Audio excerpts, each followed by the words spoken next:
여러분 안녕하십니까? 이가택 장로입니다. 반갑습니다. 자, 여러분 오늘은 크리스찬의 그 원리와 교리 등에 관해서 이제 얘기를 하기 전에 마지막 시간으로 진화론에 대해서 잠시 살펴보기로 하겠습니다.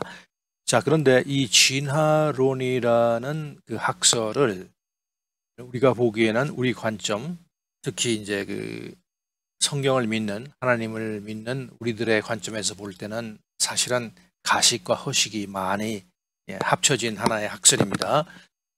그러나 여러분들 한 가지 기억하실 것은 그 진화론자들이 자기네들의 결론에 도달하기 위해 가지고 여러 가지 리서치를 하고 탐사를 하고 분석을 하고 한 그 데이터와 그 논리 그 자체를 전적으로 부정해서는 안 됩니다. 왜냐하면 과학적인 것은 과학적인 것이라고 우리가 인정을 해야 되는 거거든요. 예를 들어서 우리가 갈릴레오라는 사람을 잘 알고 있는데요. 15세기, 16세기 사람입니다. 그때 교황청과 굉장히 갈등이 있지 않았습니까? 왜냐하면 그때 당시에 보편적으로 믿고 있던 것은 천동설입니다. 우리가 지구가 중심이 되어 가지고 달과 해와 모든 것이 움직인다는 그런 설인데 사실 굉장히 그럴듯하죠. 그렇죠? 그리고 결국은 성경에도 말하듯이 우리 인간을 중심으로 해서 모든 인생 만물이 이렇게 원리 운영이 되고 있는 그런 관점에서 볼 때는 굉장히 타당하다고 볼 수 있는데, 그러나 그것이 과학이 아니었죠. 과학적으로 밝혀진 것은 우리 지구가 태양을 돈다 하는 지동설 아닙니까? 그래서 그것 때문에 갈등이 있어서 뭐 주택 연금까지 가택연금까지 되는 그런 상황도 있었지만 결국은 갈릴레오 말이 맞다는 것이 증명이 되었었죠. 마찬가지입니다. 우리가 진화론과 창조론을 얘기할 때에 결국은 결론은 나 있지만은, 그러나 적어도 진화론에 관해서 그 축적된 여러 가지 자료들과 분석하는 그 논리와 어프로치하는 방법과 여러 가지 모든 문을 다 가식이고 허식이다 이렇게 우리가 단정지어서는 안 된다는 것입니다. 자, 그것을 여러분께서 염두에 두시고 본격적으로 한번 얘기를 나눠보겠습니다. 자, 여러분 진화론에 관해서 살펴보겠습니다. 자, 진화론이 맞다면은 당연히 신이 없죠. 그리고 우리는 모두 우연히 아메바로부터 시작되어서 원숭이를 거쳐서 진화된 자들입니다. 그리고 또 한 가지 중요한 것은 지금 현재도 진화의 상태가 계속되고 있다는 겁니다. 반면에 창조론이 맞다면은 우리는 그 지적 설계자이신 하나님의 존재를 인정하고 그분이 우리에게 주신 인스트럭션 있죠? 삶의 인스트럭션, 자연의 질서에 관한 여러 가지 정보들, 그것들이 성경 말씀, 즉 성경에서 우리의 모든 삶의 답을 찾을 수 있다고 이렇게 얘기를 할 수 있겠습니다. 자, 그런데 진화론은 여러분도 잘 아시겠지만은 존재하는 모든 것을 물질이라고 가정합니다. 그리고 이 물질들이 자연의 법칙에 따라서 수억 혹은 수백억 년의 무한대 시간 속에서 정확히 얘기하자면 지구의 나이를 한 45억 년 정도로 바라보고 있는데요. 어쨌든 그 무한대 시간 속에서 우연히 결합하여 시간의 흐름에 따라 점점 복잡하고 정교한 생명체로 진화하였다고 믿고 있습니다. 자, 이 과정에는 어떤 그 초자연적인 현상도 있을 수 없고, 여기서 초자연적인 현상이라면 결국은 하나님의 간섭을 얘기할 수 있겠는데요. 그런 현상도 있을 수 없고 순수한 물리화학적인 법칙만이 지배를 한다고 생각을 하고 있습니다. 그런데 잠깐 여기서 한 가지 생각해 볼 게 있습니다. 여러분들 잘 아시죠? Second Law of Thermodynamics, First Law가 있고 Second Law가 있습니다. First Law는 Conservation of Energy. 이 말은 우리가 예를 들어서 나무를 태우면은 나무는 없어지지만 그 나무가 재가 되고 또 연기가 되고 또 여러 가지 에너지화해서 다른 데로 퍼지고 결국은 내가 그 오리지널리 가지고 있던 그 나무에 대한 그 모든 것들이 사실은 없어지는 것 같지만은 다른 것으로 변하든지 옮겨가든지 해서 그 에너지 자체는 보존된다. 에너지 보존의 법칙이죠. 그러면 두 번째 법칙은 뭐냐면 Second Law of Thermodynamics는 Available Energy Decreases Over Time. 그러니까 내가 이 어떤 물체가 가지고 있는 에너지는 시간이 지나면 지날수록 어떤 외부적인 영향이 없이 그 자체만을 얘기할 때는 그 안에 있는 에너지는 시간이 지나고 지나면 결국은 에너지가 사라진다는 거예요. 에너지가 더 add 된다는 게 아니라 에너지가 decrease 된다는 겁니다. 그래서 전에도 말씀을 드렸지만은 우리가 무한대 시간이 있다고 하더라도 종이로 비행기를 만들어 가지고 올려놓으면은 무한대 확률을 기다리면서 탁자 위에 올려놓더라도 천년 만년 수억 년 수십억 년이 지나도 그 비행기가 날아다니는 더 고등 설계를 가진 그런 존재로 변할 수는 없다는 거죠. 오히려 그 종이 자체가 풍파에 없어져서 먼지화되는 경향이 있는 것이 이 바로 Second Law of Thermodynamics에서 우리가 추리를 해볼 수 있다는 것입니다. 자, 그러면은 창조론은 우주의 정교한 구조와 운행 그리고 생명체의 놀라운 특이성과 복잡성에 주목을 하고 자연 법칙은 이러한 우주와 생명체를 저절로 탄생시킬 수 없으며 신적 창조만이 이 우주와 그 속의 생명체들을 가능하게 한다고 말합니다. 결국은 한마디로 얘기해서 창조론은 하나님께서 모든 것을 설계하시고 또 이 지구상에 구현을 시켰고 또 하나님만이 이 모든 우주의 질서의 오리지네이터 창조하신 분이고 또 운영하시는 분 오퍼레이터라는 것을 창조론이라고 말할 수가 있겠습니다. 자, 이제 본론으로 들어가겠습니다. 진화의 나무, Tree of Evolution입니다. 여러분 예전에 학교에서 이런 거 많이 보셨죠?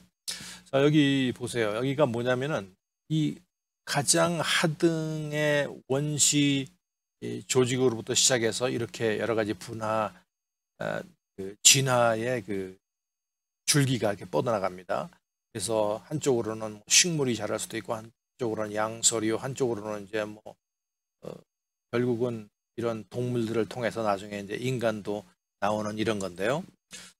가장 밑에는 아메바라는 단세포 생물이 있습니다. 그리고 여기서 우리가 주목해야 할 것은 이런 모든 그 뻗어나가는 것에는 종을 구분하는 경계가 분명치 않아요. 그러니까 얘가 이쪽으로 갈 수도 있고 이쪽으로 갈 수도 있고 그저 뭐 하나의 그 원시적인 아메바라는 단세포 생물에서 여러 가지로 뻗어나갈 수가 있다는 겁니다. 그러니까 종과 종 사이의 구별을 완전히 없애버렸어요. 그러니까 종이라는 것은 별 의미가 없이 다른 종과 연속성이 있다는 그런 의미를 나타내는데 이것이 문제가 있는 것이죠. 자, 이거는 뭘까요? 여러분들 이거를 잘 보시기 바랍니다. 왼쪽 위에 있는 이 원자들이죠. 원자가 스스로 결합하여 최초의 가장 단순한 형태의 생명체를 만들고 이것이 다시 진화하여 더욱 복잡한 생명체인 어류가 되기도 하고 그렇죠? 어류. 그다음에 일부 어류는 육지에 올라와서 개구리 같은 양서류로 변하고 또 뱀과 같은 파충류로 진화하면서 일부 파충류는 조류로 진화하고 그 후 영장류가 된 후에 마지막에 인간으로까지 진화한다는 것이 바로 진화론입니다. 여기서 주목해야 할 것은 진화는 아직도 끝나지 않았어요. 수억, 수십억 년부터 진행된 이 진화는 아직도 끝나지 않았습니다. 그러니까 이제 문제가 끝나지 않은 단계에 살고 있는 우리들이 여러 단계, 이 진화라는 것이 획일적으로 똑같은 스피드로 진화가 되지는 않겠지 않습니까? 그러면 어떤 사람은 귀가 덜 진화돼가지고 귀가 한쪽에 있다든지 귀가 이상하다든지 이런 것이 나타나야 되는데 그런 현상이 전혀 없이 우리는 그저 우리 인간이라는 그 종에 맞는 모든 형태를 갖추고 있다는 사실을 여러분 주목해 주셨으면 되겠습니다. 자, 그래서 진화는 끝나지 않았고 인간도 계속 진화하여 혹시 예를 들자면 ET 같은 외계인 모습으로 진화할 수도 있다는 것입니다. 가능하죠. 그렇죠? 우연히 확률적으로 되는 거니까. 진화론의 핵심은 바로 종의 변화입니다. 종이 변한다. 오랜 시간이 지나면 A라는 어떤 종이 B라는 종으로 변한다는 것이죠. 즉 진화론은 엄밀히 말하자면 종변화설이라는 등식이 성립됩니다. 물론 이런 종의 변화가 스스로 우연히 발생한다는 것입니다. 스스로 우연히 발생한다. 오랜 시간, 확률적으로 볼 때 오랜 시간만 있으면 이런 것이 가능하다고 보는 것이 진화론입니다. 그러면 창조론은 무엇입니까? 모든 생명체들은 그 종류대로 하나님에 의해 창조되었다. 모든 종류대로 하나님에 의해 창조되었다. 종류대로 창조되었고 종류 사이의 변화는 불가능하다. 그러니까 종에서 다른 종으로 변화는 불가능하다는 겁니다. 나중에 우리가 마이크로 에볼루션, 매크로 에볼루션이 나오겠지만 일단은 종과 종 사이의 변화는 불가능하다. 자, 그래서 말은 처음부터 말이었지 소나 개 혹은 다른 동물이 변하여 말이 되지는 않았다는 거예요. 인간도 마찬가지죠. 인간은 인간으로 태어났지 원숭이를 통해 가지고 진화되지 않았다는 거예요. 즉 창조론의 핵심론은 창조론은 종불변설이에요. 진화론은 종이 변한다는 거예요. 그러나 창조론의 핵심은 종은 종으로 남아있지 종이 다른 종으로 변할 수는 없다는 것입니다. 자, 우리가 창세기 1장 25절에 보면 하나님이 이 땅의 짐승을 그 종류대로, 여기도 보세요. 종류대로가 나와 있죠. 그 종류대로 육축을 그 종류대로, 땅에 기는 모든 것을 그 종류대로 만드시니 하나님 보시기에 좋았더라. 그러니까 종류대로, 종대로 만든 거예요. 돼지는 돼지 자체를 만들어 놓은 거고, 말은 말 자체, 사람은 사람 자체를 만들어 놓은 거지. 토끼가 커가지고 말이 된다든지, 원숭이가 나중에 진화해가지고 인간이 된다든지 하는 것은 당연히 성경적이지도 않지만은 과학적으로 볼 때도 굉장히 희박한 팩트를 가지고 있고 여러 가지 오류가 많습니다. 나중에 이제 자세하게 알아보겠습니다. 자, 아까 전에 말씀드린 소진화와 대진화. 소진화가 무엇이며 대진화가 무엇이냐. 소진화는 마이크로 에볼루션이라 그러는데 한마디로 얘기해서 그 종 안에서는 이 진화가 가능하다. 똑같은 식물이라도 똑같은 동물이라도 이 식물과 동물이 어디에 떨어져서 자라나느냐 존재하느냐에 따라 가지고 주위 환경에 따라 가지고 나의 그 식물과 동물의 그 변화가 있을 수 있다는 거야. 진화가 있을 수 있다는 거야. 그러니까 종과 종 안에서는 가능하다는 거죠. 마이크로 에볼루션입니다. 대진화는 뭐냐면은 결국 단세포 생명체가 진화하여 고등생물이 된다는 거예요. 말하자면 토끼가 변해서 뭐 말이 된다든지, 그다음에 원숭이가 진화해서 사람이 된다는 거. 이 대진화, 매크로 에볼루션, 종과 종 사이에 변화가 있다는 건데 이거는 우리가 보기에는 불가능하다는 것이죠. 자, 그래서 진화론은 소진화가 축적돼 오랜 시간에 걸쳐 새로운 종을 탄생시킬 수 있다고 보는 반면에 창조론은 소진화는 종의 한계를 벗어나 다른 종을 발생시킬 수는 없다고 본다. 이것이 다른 관점입니다. 자, 박쥐를 한번 보겠습니다. 박쥐는 지금 현재 존재하고 있죠. 그리고 새가 아니라 포유동물입니다. 또 알을 놓는 것이 아니라 새끼를 낳아서 젖을 먹여 키웁니다. 그럼 박쥐는 어떻게 진화했을까? 여기 보세요. 여기 보니까 결국은 쥐가 이렇게 가다가 이제 날개 비슷한 게 생기기 시작해가지고 이제 날개가 완전히 변해서 박쥐로 되었다. 이렇게 이제 진화론자들이 주장하고 있습니다. 자, 진화론에 의하면 날지 못하던 어떤 포유류, 예를 들어 쥐, 다람쥐, 도지 비슷한 생물들이 적자생존, 대진화론적 원리를 따라 수백만 이상의 오랜 시간에 걸쳐 서서히 진화했다는 것입니다. 그러면 이 과정에서 중간 생물이 존재해야 됩니다. 그렇죠?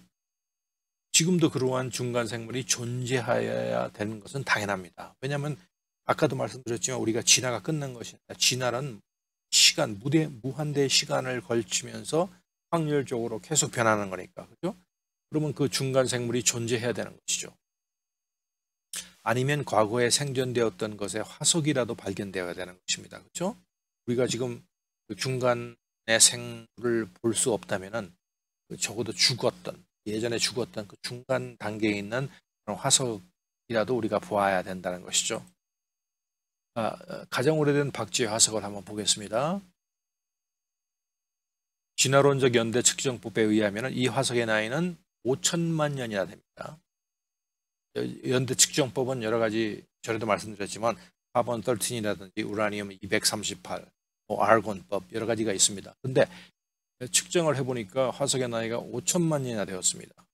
이 화석 박쥐는 살아있을 때 오늘날의 박쥐와 똑같은 초음파를 사용하면서 생활했을 겁니다. 그죠? 눈이 멀고 초음파에 의해 가지고 거리를 재기 때문에 진화론에 의해서 최근 100만 년 동안의 유인원이 사람으로 진화하는 특별한 변화가 겪었음에도 박쥐는 5천만 년이라는 긴 시간 동안에 왜 진화를 하지 않았습니까? 그러니까 결국 그 유인원이요 사람으로 진화하는 그 과정이 100만 년 정도를 통해서 진화를 했다고 하는데 박쥐는 5천만 년이라는 긴 세월 동안에 진화를 했다는데 왜 진화의 모습이 보이지 않느냐는 거예요. 자, 결국 5천만 년 전 박쥐나 지금의 박쥐나 틀린 점이 별로 없어요.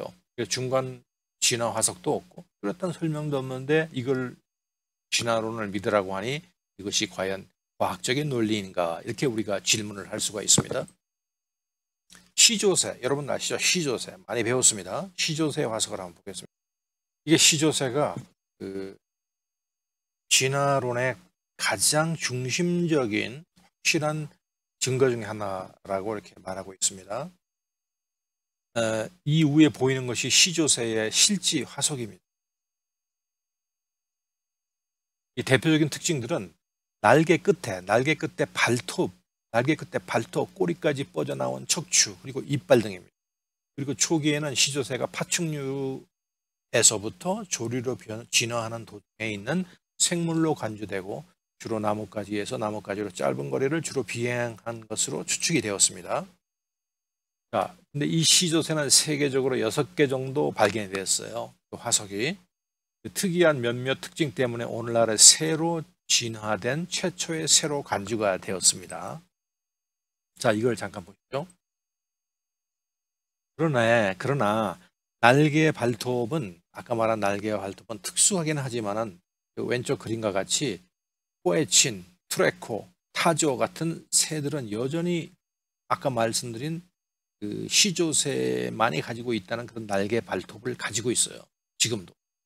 그리고 특히 남미에 사는 그 포에친 같은 새의 새끼도 여전히 발톱을 태어납니다. 포에친뿐 아니라 투레코, 타조 같은 현대 새들도 날개 발톱을 가지고 있어요. 따라서 날개 발톱이 있다고 해서 반드시 진화의 중간에 있다고는 말할 수가 없습니다. 오늘날 새들은 대부분 이빨이 없지만 과거 화석으로 발견되는 새들의 경우에는 이빨이 있는 새는 아주 흔하게 발견되었어요. 그리고 포유류나 파충류 등 다른 동물들도 이빨이 있는 경우와 없는 경우가 따로따로 있기 때문에 이빨이 있고 없고의 그런 유무는 진화의 척도와는 별 상관성이 없다고 말할 수가 있습니다. 자, 최근 전문가들은 시조새들에 대해서 광범위하게 심도 있는 연구를 한 몇 가지 사실을 발견했는데요. 첫 번째는 바로 위에 있는 두 그림에 나타나는 시조새 화석에서 차골인데 좌측 화석 사진에 분명히 나타나 있듯이 차골은 새에게서 발견되는 그 앞가슴 부위의 V자형 햇별입니다. 즉 시조새는 완전한 새인 것으로 판명되었어요. 시조새나 지금 우리들이 보고 있는 그런 새나 똑같이 차골이 있고 시조새는 어떤 그 하등 동물이 변해서 된 것이 아니라 결국 새 자체였던 것이죠. 또한 시조새는 화석의 보존 상태가 양호하여 깃털의 세부적인 구조까지 확인되었어요. 보세요. 새에서만 볼 수 있는 깃털이죠. 이 사진은 시조새 깃털 화석을 보여주는데 중심에 뻗어 있는 우간이 비대칭적인 이 깃털의 구조는 하늘을 잘 날 수 있는 전형적인 새의 깃털로 판명이 되었습니다. 반면에 타조와 같이 날지 못하는 새의 깃털은 그 우간이 중심을 향해 뻗어 있고 이러한 깃털 구조는 불안정해 날 수 없습니다. 즉 깃털을 연구한 결과 시조새는 하늘을 매우 잘 날 수 있는 완전한 새임이 증명이 되었다는 겁니다. 그 다음에 말레 진화 계열을 한번 보겠습니다. 말이 이렇게 변했는데 그 전에 이렇게 올라가 보면 이렇게 두더지나 다람쥐나 토끼 같은 생명체에서 이렇게 변했다는 거예요. 5천만 년 전부터 점진적으로 진화했다고 주장하고 있습니다. 그러나 에오히푸스라는 이, 이 진화의 근본이 되는 이 생물체는 말과는 거의 관련성이 없고 오늘날 토끼와 비슷한 동물입니다. 말의 진화 계열 화석들은 어디에서도 연속적인 화석이 발견되지 않고 있습니다. 즉 말하자면 이 과정을 거쳐서 말이 되었는데 이런 말이 수없이 많이 발견되어야 할 텐데 발견되지 않는 것은 말할 것도 없고 이들의 화석조차 죽었다고 가정하더라도 화석조차 발견되지 않고 있습니다. 자, 말의 진화 계율은 진화를 가정하고 진화가 사실이라는 것을 일단 가정하고 정해졌음에도 불구하고 나중에는 도리어 진화의 증거가 되었어. 이게 이제 가정을 해서 이렇게 가정을 해서 얘들이 이렇게 변해서 말로 변했다라는 것을 만들어냈는데 이것이 하나의 증거로서 진화의 증거로서 자료로서 사용이 되고 있습니다. 그다음에 이제 뭐 갈비뼈, 뭐 요추 이런 것을 볼 때도 말의 진화 계열은 단순히 그런 어떤 그 학설, 추론일 뿐이고 라는 사실이 또 밝혀졌고요. 또 뭐 네브라스카 주에서는 발굽이 3개인 화석도 발견되고 또 1개 발굽을 가진 화석도 동일한 암석에서 발견되었습니다. 말들도 다양한 크기가 있어요. 현대 말에도 말의 크기가 43cm밖에 안 되는 것부터 뭐 경주용 큰 자이언트 홀스까지 있죠. 자, 이 Theory of Evolution을 주장한 그 다윈의 고백이 있습니다. 자, 과연 다윈은 중간 화석이 없었다는 사실을 몰랐을까요? 그렇지 않습니다. 다윈도 이 사실을 잘 알고 있었다고 합니다. 다윈이 말하기를 나의 의론에 의하면 수없이 많은 전이 형태, 즉 중간 형태가 존재해야만 하는데 왜 우리는 지층에서 수없이 많은 그것들을 찾을 수가 없을까? 모든 생물의 종과 종 사이에 있는 전이 형태의 수는 상상할 수 없을 만큼 많을 텐데 라고 고백을 했다고 합니다. 그러면서 그는 앞으로 계속 지층을 발견하면 많은 중간 화석을 발견할 수 있을 것이라고 기대를 하였다고 합니다. 그러나 다윈이 죽은 150년, 지금은 훨씬 넘었죠. 지나도록 사람들은 수많은 화석을 발굴하고 박물관에 전시를 하고 있지만 중간 화석은 나타나지 않고 있어요. 모든 화석은 고도로 분화된 특정한 종의 형태로만 계속 발굴되고 있습니다. 그러니까 말은 말로서, 돼지는 돼지로서, 사람은 사람으로서, 원숭이는 원숭이로서 화석이 발견되고 분포되고 있지 그 중간 화석이 없다는 겁니다. 뉴스위크지가 1980년도에 다음과 같이 기사를 발언했는데 과학자들이 종과 종 사이를 연결하는 전이 형태의 화석을 찾으려고 하면 할수록 더 낙담하게 된다. 왜냐하면 화석 기록에서 중간 형태의 전이 화석이 없다는 것은 이제 하나의 법칙이기 때문이다. 이렇게 뉴스위크가 1980년도에 이미 결론을 내었습니다. 자, 그 다음에 종불변의 증거 몇 가지를 더 말씀드리자면 불가사리 같은데요. 그죠? 자, 불가사리도 보는데 이것이 이제 캄브리아 지층에서 발견된 불가사리 화석이라고 합니다. 그런데 가장 오래된 지층인 3억 년 전의 지층에서 발견되는 불가사리가 현재의 불가사리와 비교할 때 큰 차이가 없다는 거죠. 즉 3억 년이라는 긴 시간 동안 불가사리는 진화되지 않고 있음을 명백히 보고 있습니다.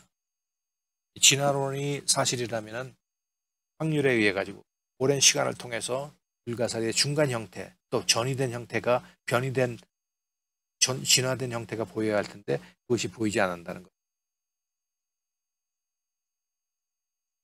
그런데 왜 유독 사람은 불과 100만 년 사이의 원숭이에서 사람으로 진화되었다고 얘기를 하고 있습니까?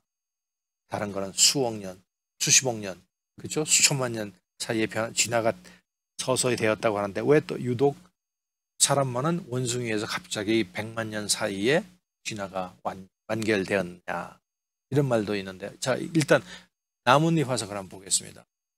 이것이 실제로 발견된 나뭇잎의 화석입니다. 이 몇몇 사진은 화석 나뭇잎과 오늘날 발견된 동일한 나뭇잎을 보여주고 있습니다. 여기서도 우리는 종의 불변을 관찰할 수 있습니다. 그러니까 옛날 아주 수억 년 전에 있다고 하는 이런 나무 화석들이 현대에서 발견되는 나뭇잎과 별 차이가 없어요. 유명한 식물학자 코너는 다음과 같이 말했습니다. 아직까지는 내가 아무 편견 없이 볼 때 식물의 화석 기록은 종의 불변, 즉 특별 창조를 지지한다고 생각한다. 특별 창조라는 것은 그 조물주가 설계를 통해서 만들어졌다라는 얘기죠. 자, 곤충의 화석 되겠습니다. 이 사진들은 그 몇몇 곤충의 화석을 보여주고 있어요. 바퀴벌레도 있고요. 또 거미 종류도 있고, 여기는 잠자리인데, 곤충에 있어서 특히 주목할 것은 고생대로부터 현대까지 여전히 불변의 모습을 그대로 간직하고 있다는 것. 옛날에 뭐 수십억 년 전에 발견된 곤충의 화석이나 지금 화석이나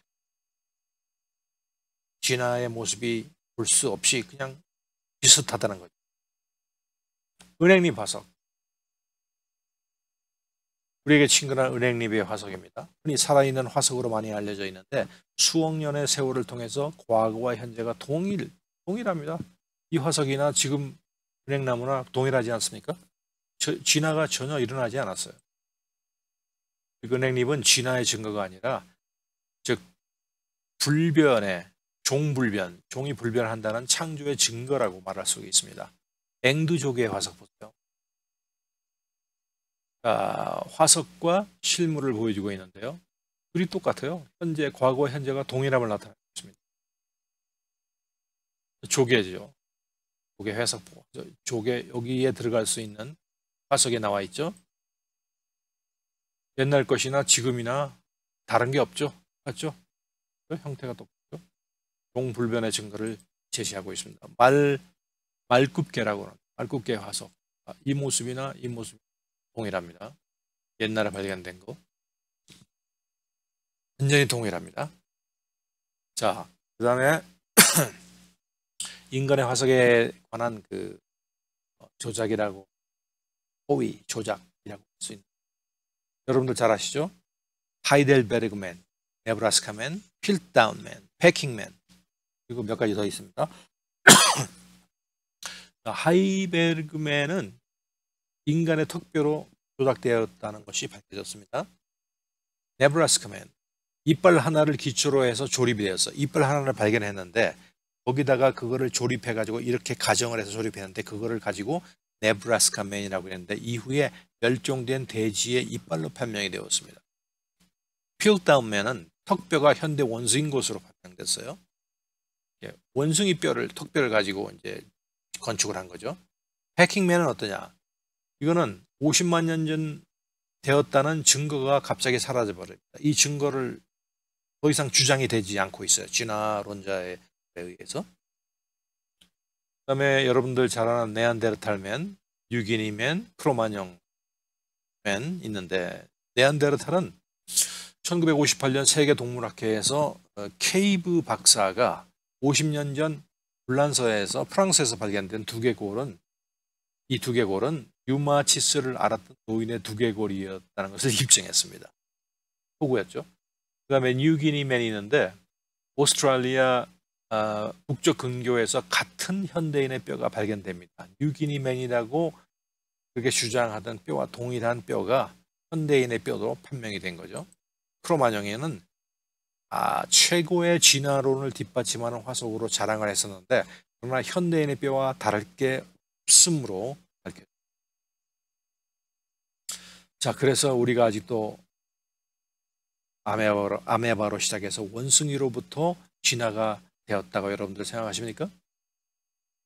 자, 여기서 이제 좀 전에 말씀드렸지만 그 연대 측정 방법을 통해서 이런 연대를 측정을 했는데 카본 14, 포테시움 아르곤, 그리고 유라늄 238 등을 통해서 우리가 연대가 5천만 년 되었다, 수억 년 되었다 이렇게 계산을 하고 있습니다. 사실 이 방법 자체가 틀린 것은 아닙니다. 그러나 여러분들 중요한 것이 하나 있는데 일단 그부터 얘기하겠습니다. 이 포타시움 아르곤 방법으로 리키스 넛크래커맨을 분석해 봤더니 100만 년, 175만 년 전의 사람으로 판명이 되었어요. 그러나 그보다 더 오래된 미층, 그 미층에는 오히려 더 오래된 1.75 밀리언보다는 더 오래되어야 되는데 카본 14으로 조사를 해보니까 만 년으로 분석이 되었어요. 즉 말하자면은 이 카본 14으로 측정을 하든 포타시움 아르곤으로 측정을 하든 유레니엄 238로 측정을 하든 반감기는 똑같아야 되는데 이렇게 다르다는 거예요. PA 포타시움 아르곤으로 조사를 해봤더니 1.75 밀리언이 나오고 그다음에 카본 14로 해봤더니 만 년으로밖에 나오지 않고 그러니까 과학적인 근거로 제시하고 있는 과학적인 그 반감기를 조사하는 방법 사이에서도 이렇게 차이가 나고 있습니다. 또 한 가지 재미나는 거는 그 살아있는 몰러스크에 추출된 티슈를 검사를 해봤더니 카본 14으로는 3,000년 전에 죽은 걸로 나타나 있습니다. 살아있는 그 티슈가 3,000년 전에 죽은 생물체로 카본 14를 통해서 발견되었습니다. 그리고 또 한 가지 중요한 거 여러분들 전에도 말씀드렸지만은 이 어떤 물체가 발견되었을 때 그 물체가 예를 들어 가지고 물병을 발견했을 때 물병이 보니까 반이 남았어요. 근데 물병이 반이 사라지는 그 반감기가 예를 들어서 하루라고 생각하면은 사람이 하루 만에 다 먹을 수 있다고 생각하면은 반밖에 없으면 아 이게 하루 지났구나 이렇게 결론을 낼 수가 있는데 그거는 과학적인 방법이 아니 과학적인 논리가 아닙니다. 왜냐하면 이 물이 처음에 아예 반으로부터 시작할 수도 있었어요. 그래서 전혀 반감이 안 될 수도 있었지 않습니까? 마찬가지로 이 발견된 모든 생물체가 처음에 발견됐을 때 그 원소 자체가 그 안에 얼마만큼 풀로 있었느냐 반으로 있었느냐에 따라 가지고 측정하는 결과 그 데이터가 달라질 수도 있다는 것을 생각을 해야 됩니다. 인류 기원에 대해서 잠시 또 말씀을 드리겠습니다. 진화론자들은 약 100만 년, 그리고 우리 성경을 믿는 창조론자들은 약 6,000년에서 12,000년 정도로 보고 있습니다. 성경적으로 한번 계산을 해보겠습니다. 그럼 우리가 6,000년 전에 인류가 태어났는데 지금의 인류 숫자랑 번성을 해가지고 지금 이 상태에 들어와 있느냐 한번 계산을 해볼까요? 8명으로 시작했어요. 그렇죠? 노아의 가족이 8명이지 않습니까? 시작했습니다. 노아 홍수가 4,300여 년 전에 발생을 했습니다. 그리고 한 부부가 2명에서 3명 정도의 자식들을 얻는다고 생각을 가정을 했을 때 계산을 해봅니다. one generation이 43년입니다. 43년으로 성경에 의하면 칩니다. 그러면 지금 결과는 약 5 billion 정도의 핏불이 사람이 지금 지구상에 태어나 있는데 현재 약 5.5 빌리언, 55억 정도가 있죠.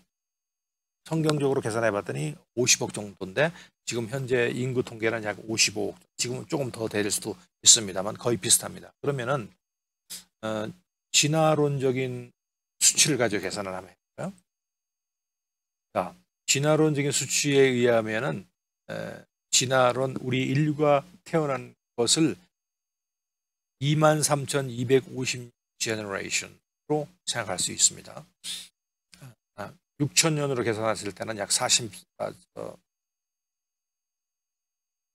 1 generation을 43년으로 볼 때에 이 진화론적으로 계산해 보면은 23,256 그 세대가 된다는 거죠. 맞습니다. 역시 한 사람이 2명, 3명 정도의 아이를 가질 수 있다 생각했을 때 결과는 10의 2091승 트릴리언 타임스 트릴리언 타임스 트릴리언 타임스 트릴리언이라는 숫자가 지구상에 존재해야 되는데 지금은 여러분도 알다시피 한 55억, 60억 정도밖에 되지 않지 않습니까? 그래서 성경적으로 계산해 봐도 성경적인 그 우리 지구가 6,000년 정도 됐다는 말이 훨씬 더 타당성이 있다, 논리적이다, 합리적이다 라는 것을 우리가 알 수 있겠습니다. 잠시 생각을 해볼까요?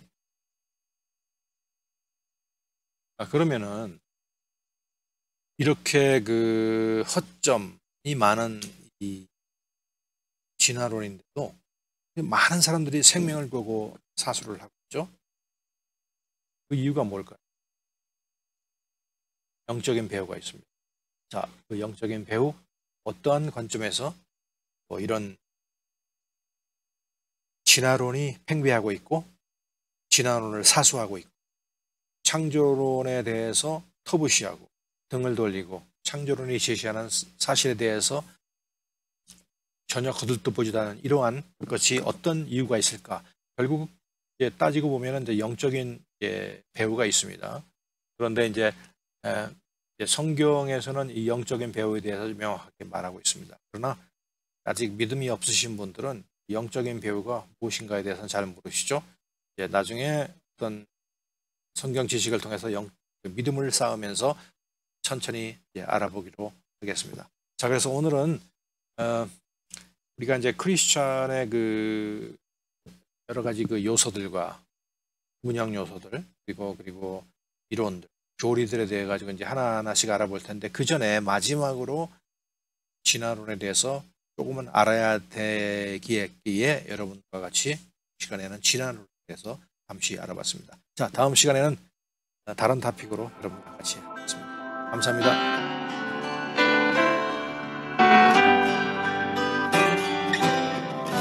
Oh Lord my God,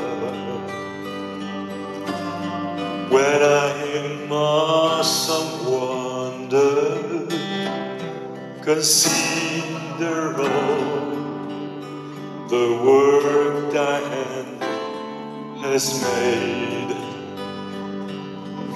I see the stars, I hear the rolling thunder, thy power throughout the universe display. Then sings my soul, my Savior God, to thee. How great thou art, how great thou art. Then sings my soul, my Savior God, to thee. How great thou art, how great thou art. When Christ shall come, we shout of adulation,